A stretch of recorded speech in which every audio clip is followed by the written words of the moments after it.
कैसे हैं मेरे प्यारे साथियों।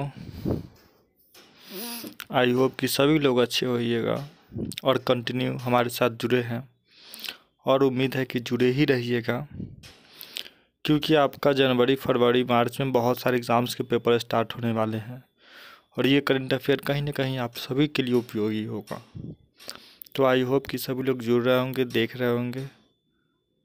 चलिए आज हम शुरुआत करते हैं। आज का करंट अफेयर 29 दिसंबर 2024 का है। सबसे पहले देखते हैं कि हाल ही में क्वेश्चन नंबर 1 कह रहा है, क्वेश्चन नंबर 1 कि हाल ही में किस देश ने एस्ट्रिक्स फाइटर J36 का अनावरण किया है। J36 याद रखिएगा, ये कहाँ का फाइटर है। फाइटर जेट तो आपका ये कहाँ का है, तो चीन का है। चीन इसका आवरण किया है, ये देख लीजिए दिखाया गया है। देखिए ये क्वेश्चन हम बार बार इसलिए दे देते हैं कि ताकि आपका वहाँ से रिवीजन हो जाए। और ये चीन के अंतरिक्ष यात्री 9 घंटा वाला बात, चाहे स्पेस लॉन्च किया या पेरिस ओलंपिक सबसे ज़्यादा पद जीता 2020, ये सब क्वेश्चन हम इसलिए देते हैं कि ताकि अगर आप इसको एक बार सरसरी निगाह से पढ़ेंगे तो ये सारे क्वेश्चन आपके VVI एग्ज़ाम के पर्पज़ से और वो पूछना तय है और पूछता ही है पेपर में। इसी वजह से हम दे दिए कि चीन ने सबसे बड़े क्रांगो ड्रोन का परीक्षण किया। चीन में अभी जो मुकाबला हुआ उसमें वो सब उपग्रह सबका नेटवर्क लॉन्च किया गया है, चाहे carbon fibre high speed train का अनावरण किया है। तो ये बार बार पढ़ाया गया चीज़ है, सिर्फ आपको हम रिविजन कराने के पर्पज़ से आप सभी लोग को दिखा रहे हैं, तो इसको सभी लोग देखिएगा। चलिए यहाँ से आपका न्यू क्वेश्चन एराइज होता है। क्वेश्चन क्या है आपका, कह रहा है क्वेश्चन में कि हाल ही में विजयवीर सिंधु ने 67 राष्ट्रीय चैंपियन पुरुष खिताब 25 मीटर पैरिक फाइट पिस्टल के स्पर्धा में कौन सा पदक जीता है। तो ये जो पदक जीते हैं ये जीते हैं स्वर्ण पदक, याद रखिएगा शूटिंग में। आगे क्वेश्चन है फिर आपसे कि हाल ही में किस देश ने आयाती LNG ईंधन टैंकों के डैम्पिंग रोधी जांच शुरू की है। किसका, तो LNG ईंधन टैंक है, इसका डंपिंग रोधी का जांच किया तो वो कौन देश किया आपका, तो याद रखिए कौन किया है, तो चीन। चीन ही कर सकता है ये सब काम, इतना डेवलपमेंट वाला काम। आइए फिर आगे क्वेश्चन, हाल ही में अर्थ आई एशियाई फिल्म महोत्सव 21वां संस्करण कहाँ आयोजित होगा। तो आपका जो 21वां संस्करण है ये आपका शुरुआत होगा कहाँ, तो मुंबई में ही होगा। फिर आगे हम बात करते हैं नेक्स्ट क्वेश्चन का, हाल ही में कौन सा देश अफ्रीका का सबसे बड़ा निवेशक बना। अफ्रीका में जो निवेश करने वाला निवेशक कौन बना है, तो संयुक्त अरब अमीरात AUE। फिर आगे बात कर थोड़ा सा पढ़ लेते हैं इसके बारे में, दुबई के बारे में, क्योंकि इसी का न्यूज है वहाँ का। भारतीय वाणिज्य और उद्योग महासंघ के दुबई हथकरघा प्रदर्शन 24 का आयोजन किया गया है। दुनिया में दुबई का सबसे बड़ी सोने की ईंट का अनावरण किया गया है। एयर एक्सपो 24 अबू धाबी में हुआ है। ग्लोबल सिटी इंडेक्स दुबई का शीर्ष सबसे ऊपर रहा है। ये क्वेश्चन हम आपको कितना बार रिपीट करा चुके हैं, इसको एक बार देख लीजिएगा। भारत में यो ऐतिहासिक आसन परमाणु ऊर्जा समझौता पर भी हस्ताक्षर किए हैं नरेंद्र मोदी जी जाके वहाँ खुद। फिर आगे बात करते हैं, हाल ही में किस देश का अंतर्राष्ट्रीय गुब्बारा महोत्सव मनाया गया है। याद रखिएगा ये बहुत इंपॉर्टेंट क्वेश्चन है, नेपाल। ये पूछना हमको लगता है कितना है, इस बार तो BPSC 4 साल पुराना करंट अफेयर पूछ दिया है, ओरिजिनल जो BPSC एग्ज़ाम हुआ है। थोड़ा सा इससे बच के, क्योंकि और सब एग्ज़ाम का तो रूल है कि 6 मंथ से पहले का अपडेट पूछा जाता है।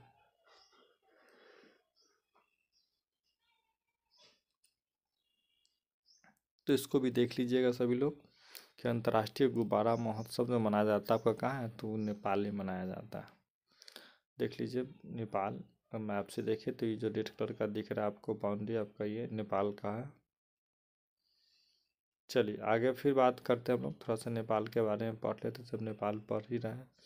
दुनिया का सबसे बड़ा पशु वध महोत्सव गाढ़ी माही नेपाल में मनाया जाता है। पशु मेला बिहार में है।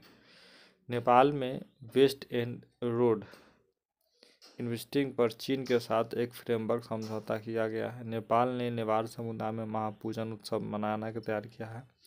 नेपाल में एगो उत्सव, इसका नाम है तिहार उत्सव। क्वेश्चन पूछता है तिहार उत्सव कहाँ मनाया जाता था, याद रखिए सब लोग, नेपाल में। जयमाडू संगीत समारोह 20वां संस्करण काठमांडू में आयोजित किया गया है। पारंपरिक जितिया त्यौहार भी नेपाल में मनाया जाता है। नेपाल में भव्य समारोह के साथ 19 सितंबर को संविधान दिवस, अब याद रखिएगा, नेपाल 19 सितंबर को हर साल क्या मनाएगा, तो अपना संविधान दिवस मनाता है। ठीक। अशोक राजा सिंहडेल नेपाल के सेनाध्यक्ष के रूप में उन्होंने भी शपथ लिया। आगे क्वेश्चन देखते हैं। हाल ही में एनटीपीसी कहाँ हरित हाइड्रोजन अब संरचना का स्थापित किया है। तब एनटीपीसी का जो बना है नया एनटीपीसी का, ये बना है आपका कहाँ, तो उड़ीसा में। याद रखिएगा सभी लोग, इसको उड़ीसा में बनाया गया है। थोड़ा सा उड़ीसा के बारे में और खुद जान ले। Orissa master 24 badminton tournament Cuttack में होने वाला है। टाटा स्टील ने उड़ीसा का कलिंगनगर देश का सबसे बड़ा ब्लास्ट फर्नेस चालू किया, ये आपको पहले से पढ़ा चुके हैं। उड़ीसा की पहली सिलिकॉन कार्बाइड सुविधा उपलब्ध कराया गया है। नुआखाई उत्सव उड़ीसा में मनाया जाता है। उड़ीसा के मुख्यमंत्री की योजना लॉन्च, जिसका नाम रखा है सुभद्रा योजना। उड़ीसा सरकार ने वर्दीधारी सेवाओं अग्निवीर के लिए 10% आरक्षण और उसके जो कार्यकाल में 3 साल की और छूट का निर्णय लिया है उम्र में। उड़ीसा के महाराष्ट्र मध्य प्रदेश में 05 मतलब रॉयल बंगाल टाइगर वहाँ लाया जाएगा। तो ये रिपीट है, पीछे भी हम एक बार पढ़ा चुके हैं इसको। नेक्स्ट पीडीएफ की बात करते हैं। हाल ही में किस देश ने मार्गर वायरस प्रोब के संपत्ति की घोषणा की है, तो वो की है आपका रवाडा। याद रखिएगा कौन, तो रवाडा। मैप से देखिएगा, ये जो मैप दिख रही है ये रवाडा है। चलिए आगे क्वेश्चन देखते हैं हम लोग। कह रहा है कि हाल ही में वापसी शिवधा का निधन हो गया, वो कौन थे, तो वापसी शिवधा का बहुत अच्छे लेखक थे, उन्हीं का निधन हो गया अभी जस्ट।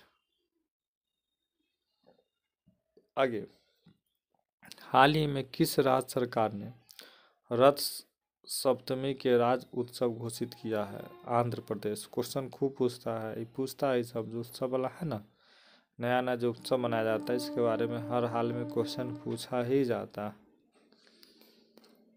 चलिए थोड़ा सा आंध्र प्रदेश की सरकार के बारे में पढ़े। आंध्र प्रदेश सरकार कचरा कर समाप्त कर दिया, यानी कचरा पर जो टैक्स था उसको समाप्त किया है।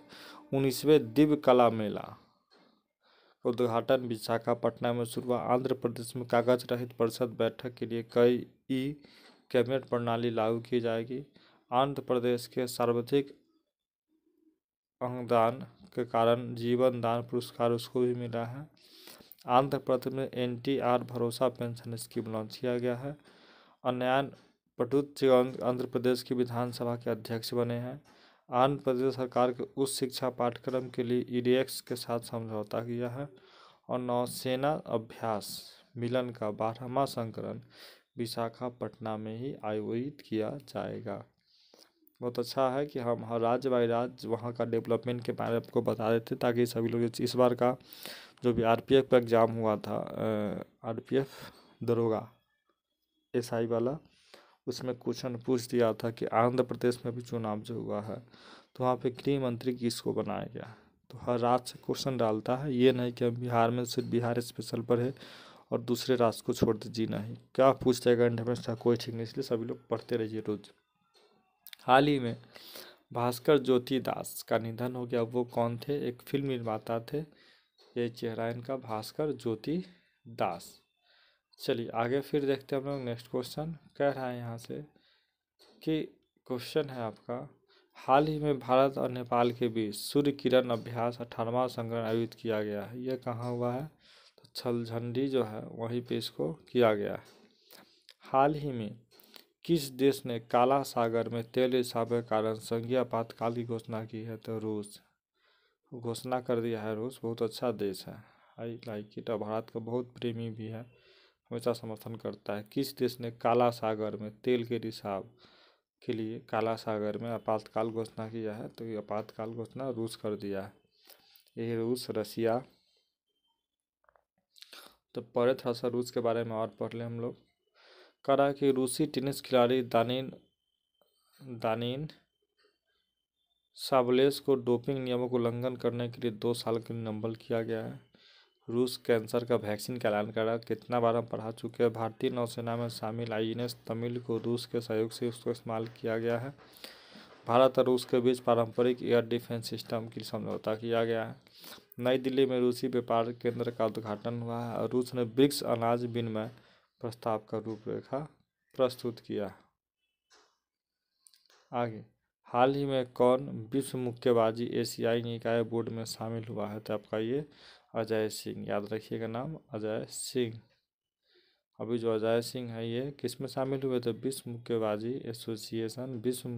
एसोसिएशन में ये इनको शामिल किया गया। थोड़ा सा और इनके बारे में पढ़ लेते हैं, तब किसको किसको भी शामिल किया गया, ये रोज़ हम रिपीट करवा रहे हैं आप ही के लिए, तो उसको सभी लोग को देखना जरूरी है। अभिजीत मजूमदार को ऑयल इंडिया का, शंकर शर्मा को नेपाल का राजदूत, रोहन जेटली को DDCA का नया अध्यक्ष, डॉक्टर मोहन को मधुमेह महासंघ के, अश्विनी भिड़े को महाराष्ट्र मुख्यमंत्री के सचिव और यस बैंक के नए कार्यकारी मनीष जैन को नियुक्त किया गया और जैन मेहता को MD में अमूल कंपनी का MD बनाया गया। चलिए इसको देखिए, हाल ही में कौन NABL के अध्यक्ष के रूप में नियुक्ति किया गया? National Free Board of the Testing and एक्वाबिएट लेबोरेटरीज में डॉक्टर संदीप शाह को इनमें अध्यक्ष चुना गया है। अब देखिए, अध्यक्ष इतने लोग को बनाया गया और इतना बार हम आपको रिपीट भी करवा चुके हैं, फिर भी पर हम बता देते हैं। नीलाभा सेनगुप्त को BLA इसका बन दिया है। गौतम हरि सिंधिया को रिडम लाइफ टाइम लिमिटेड का अध्यक्ष नियुक्त किया गया है। डॉक्टर जयतीर्थ राघवेंद्र जोशी को ब्रह्मोस एयर नियुक्त किया गया। डॉक्टर जय सूर्यकांत को सर्वोच्च न्यायालय के विधि सेवा समिति के अध्यक्ष बनाया गया है। अमनदीप जुल्हार को professional gold tour of India के CEO के रूप में चुना गया है। पुनीत गोयनका को जी इंटरनेशनल का CEO पद संभाला गया है। के संजय मूर्ति को नया नियंत्रण महालेखन परीक्षण CGS की नियुक्ति। बहुत क्वेश्चन पूछेगा, CGS याद रखिएगा, सबसे पहले सारणी CGS बहुत इंपॉर्टेंट क्वेश्चन। इसके पास पूरा भारत सरकार का लेखा जोखा रहता है, कितना आया आय व्यय। के संजय मूर्ति को नया नियंत्रक महालेखन परीक्षण CGS नियुक्ति किया गया है। मिताली राज को ACA वुमेन क्रिकेट के लिए जो मेडल था उसके लिए इनको रखा गया है। चलिए फिर आगे हम बात करते हैं नेक्स्ट। तो ये आपका क्वेश्चन था इसी पिछले वाले क्लास में, हॉकी इंडियन लीग कहाँ शुरू किया गया? तो याद रखिए कहाँ भी क्वेश्चन बताएं आप लोग को, तो उड़ीसा में शुरू किया गया है। और ये आपका रिवीजन क्लास जो आपको रोज़ के लिए देते हैं कि जो भी बच्चे नए नए जुड़ रहे हैं तो वो उनके पीछे से बैकअप के लिए हम VVI क्वेश्चन का एक रिवीजन क्लास चालू करते हैं, जिसमें आप सभी लोग का पीछे का सारा क्वेश्चन हो जाए। जिसका स्क्रीनशॉट लीजिए सभी लोग, एक बार इसको सभी लोग कर लीजिएगा, रिवीजन पढ़ लीजिएगा पूरा से, और एक बार सभी लोग इसको रिवीजन कर लीजिएगा पूरा से। 2 पेज का हमेशा रहता है आपका, इसको अच्छे से सभी लोग पढ़ लीजिएगा। आइए, और कल का क्वेश्चन जो आपका होगा टॉप में, क्वेश्चन नंबर, हाल ही में किस देश के राष्ट्रपति ने संसद को भंग किया है? रूस, जर्मनी, फ्रांस या इनमें से कोई नहीं। तो आपको बताना है, पढ़ाए हैं कल भी पढ़ाए हैं कि किस देश के राष्ट्रपति जो है संसद को भी भंग कर दिया है। रूस, जर्मनी, फ्रांस या इनमें से कोई नहीं। आप सभी लोग कमेंट बॉक्स में रिप्लाई दीजिएगा। चलिए सभी लोग को जुड़ने के लिए बहुत बहुत धन्यवाद तहे दिल से।